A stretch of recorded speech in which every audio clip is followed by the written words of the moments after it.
The city now says they are in compliance with about a quarter of the settlement agreement with the DOJ, and that agreement has been in effect since 2015 when APD agreed to pay an independent monitor to keep tabs on compliance.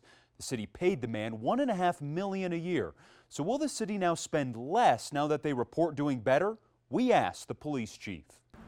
For the first time, APD, in a long time, APD got a really good report from the Department of Justice, the monitor. There is an end in sight to this reform. Today, Police Chief Harold Medina and city leaders were proud to announce that they have reached a major milestone in settling the DOJ settlement agreement.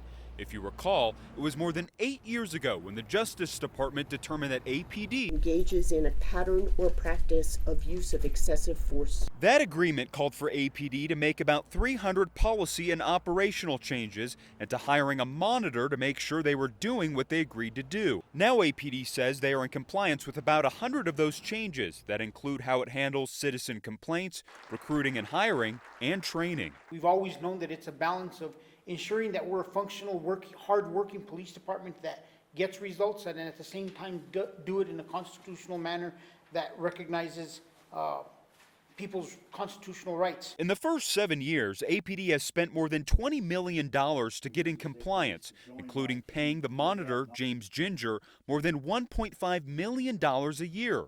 So will taxpayers start to see some more savings? And I personally feel that there is an opportunity here for us to modify this process to ensure that we value public monies and that we spend public money as well. And I agree, a 25% reduction in monitoring should have some kind of effect at the end of the day. Court records show the U.S. Attorney agreed to allow the city to start what they call self-monitoring of their progress. Representatives from the U.S. Attorney's Office were at the news conference, but they would not answer our questions. For Target 7, I'm John Cardinelli.